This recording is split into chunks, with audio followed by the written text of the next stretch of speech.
I love Armored Core, and Armored Core 6 is an excellent return to form for not only Armored Core as a franchise, but also the mecha genre as a whole for video games. And while it's firmly cemented in my Game of the Year slot for right now, there have been some criticisms that people have levied at the game that I want to address in a couple of videos. Mainly 2 points. One is the art direction, and the other is the story. Today, let's cover the art direction, and why some people may not like it, but I absolutely adore it. Because to me, one of Armored Core 6's strongest aspects is its art direction, and it's a style that I do not want to see forgotten into the annals of history. Ha! He said anal! Armored Core 6 takes place on the planet of Rubicon, and in that planet of Rubicon, there's essentially sentient gasoline, which is honestly one of my favorite memes this community has birthed in recent months since the game came out. And people fight over this natural resource on Rubicon, with various corporations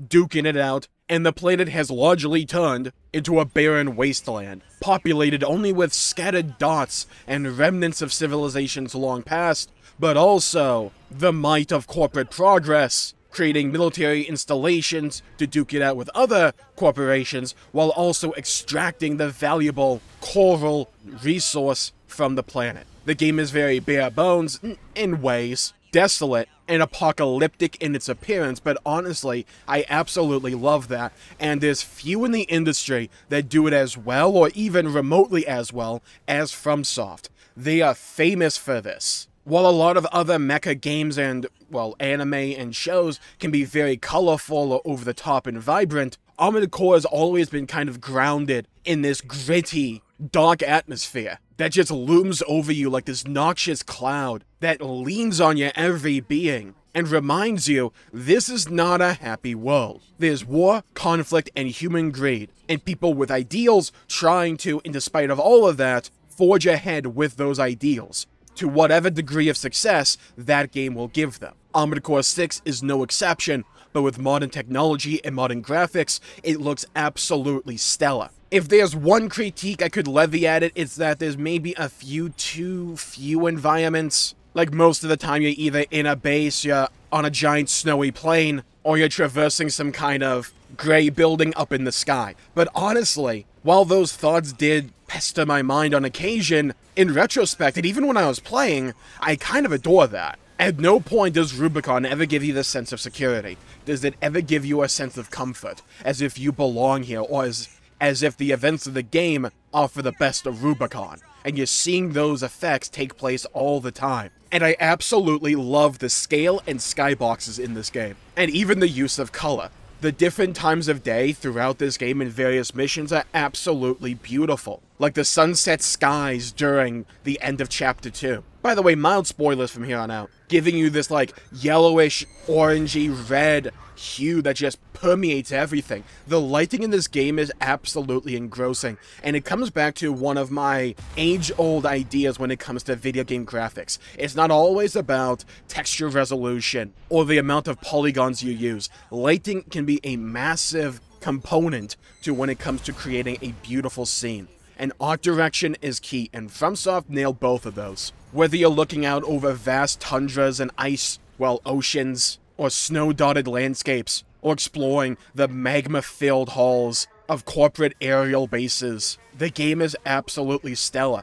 And when you get to outer space, or even the sky, near the ends of each of your playthroughs, oh my god, it blows me away time and time again. It has this desolate beauty to it that just pulls me in and refuses to let go. I don't need to be able to explore everything that I see on the screen. Sometimes giving me a well-crafted environment, which I do think Armored Core 6 gives you on a very frequent basis, alongside just giving me beautiful visuals in the background, is more than sufficient. And it's not like this game doesn't have scale to it. On the mission, I forget the name of the dude you obliterate, it's this guy with the flamethrower, where you can also get the chainsaw in the mission. You have to scale down. The verticality in that mission is insane. It's so cool, and it gives you the sense that you're truly exploring these giant mechanical structures.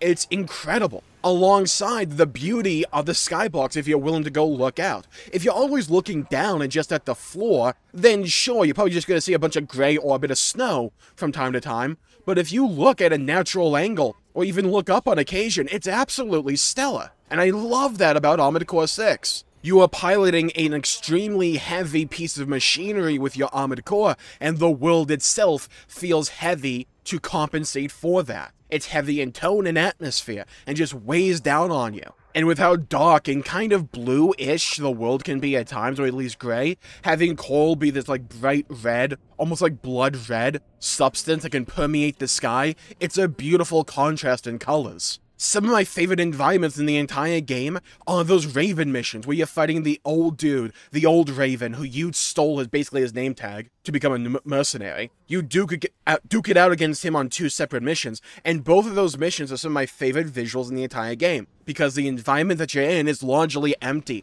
allowing you to feel the true sense of scale that this world has. But also the sense of desolation and isolation that you really have. You feel alone with this dude, especially in that one mission where you go 1v1 against the Raven. You don't need to populate a world with a bunch of useless NPCs, or with a bunch of useless foliage or whatever. Sometimes minimalistic art styles and understanding how to utilize lighting, story, and mood can accentuate a world and make it feel all the more enthralling than those games and those worlds that just throw a bunch of NPCs in a place and call it a GG. Having a barren wasteland of a horizon with very little stuff out there can work, and FromSoft managed to do that from time and time again. And I know I talked about at the beginning of this video how I'm someone who actually does like a bunch of different variety in what I'm looking at throughout a game. If I look at any one thing for too long, I get bored. But funnily enough, when it comes to FromSoft, I rarely ever have that problem, because they know how to add aesthetic diversity in these locations,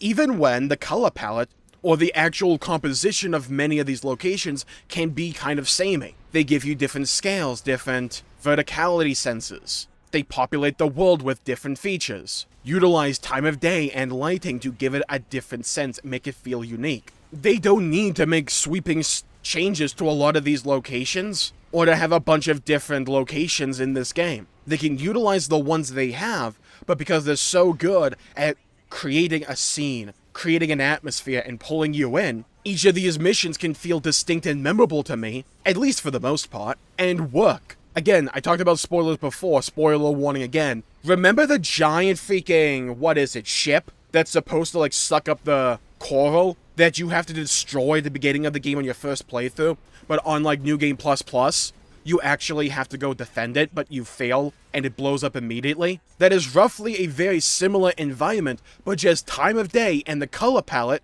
changes it drastically and gives it a sense of uniqueness and individuality. It is stuff like that where FromSoft truly shine, because both of those missions, in my opinion, are beautiful, but for slightly different reasons. You get a sense of scale and grandeur to scaling the mining ship in the first one, and you get a more sense of a flat sense of scale and grandeur to it all when you're not scaling it when it's already destroyed and you're just fighting off the enemies that did destroy it. So just with that sense of verticality, they can make the same location essentially feel fundamentally different. It's these little tweaks to the design from mission to mission that make all the difference. And sometimes less is more, and sometimes these few little tweaks, or these just very simple concepts and ideas, when utilized correctly, can create a bigger difference than just slapping a new biome here or adding a random ass forest for no reason. So when people say Armored Core 6 suffers an art direction issue,